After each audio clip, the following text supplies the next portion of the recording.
it showed that for a lot of folks, they were counting on God to be a certain kind of God, and when you question that, and said, no, take a look at Scripture. God loves the poor more than he loves the rich. I'm sorry, but nobody's going to get to heaven without the poor. Even if you're not yourself poor, you better hang on to their coattails. God is a preferential option, so is the church for the poor. So there's an inequality, if you like, in God's love at a certain level, and its consequences at least.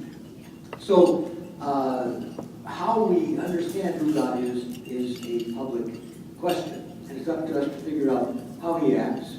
And when that does happen, there are clues, of course. When is good come out of evil? When is there hope from despair? When is there life out of death?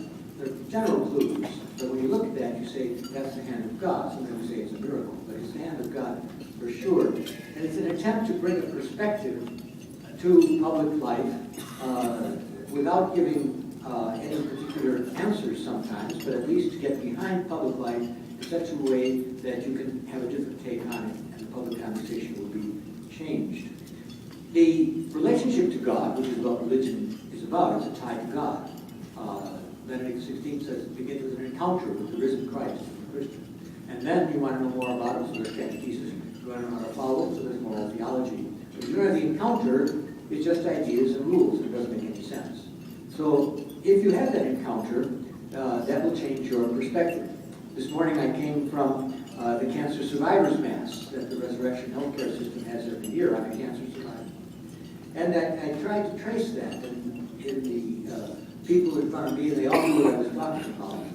When you come through something like cancer, particularly if your life is truly threatened, then you begin to see that it's all gift. That time is a great gift. And you begin to relate to events differently. You begin to see what's important and what isn't. How much time do we have here? And how is our time best spent? Not in, taking out the bucket list and doing what we want to do, but rather in searching for God's will, so that we will make that transition into eternal life much more easily than if we don't know who God is at all and have never tried to cooperate with him. It's all a question of perspective, isn't it? So, once I talk about how God acts, then I start going into the first chapter, which is the most important one, God in American public life. And I use a vaguely, at least through its Augustinian distinction, between the way in which the world or the theater of action can be described. There is the world, which has its own autonomy, its own rules. There is the sacral, monastic institutions, things like that. And then there is the profane, where God is explicitly rejected and taken out of that kind of world. And the great challenge for Christians is to see to it that that seculum, that world, which is a neutral place religiously, it can become more sacral, but the world shouldn't be a monastery. We have monasteries for a purpose. That's where God's action, in a sense, directs everything. But the world isn't that. Fuga Mundi is part of monastic life. Nor should we allow the world to become profane, because then explicitly God is taken out of public life and our life. That's the place of sin. And so in the secular, in the world, we have two great conversations going between faith and reason and faith and culture. And if we're involved in those conversations, the world will be a safe place for God and for us to act in God's name. If we ignore those conversations and we allow the secular to become profane, then we are in deep, deep trouble. And there will be all kinds of anti-religious movements and persecutions and things like that. It's up to us, in cooperation with God, who does govern the world, to understand how his providence is working so that that doesn't happen, and so that the world will be a place of salvation. Not a monastery, a world, but nonetheless a world that is open to the transcendent. Sometimes there is, in people, particularly in our own culture, which is so experience-oriented, a hatred of transcendent. All the great American philosophers started by saying there is no transcendence except the future. And so American pragmatism is very oriented towards the future. The future takes the place of God. And each generation must live better. That's where we find our hope in the future. Not in God, but in our own future, created by us, following our dreams. It's going to be a dead end. It is already, we know that.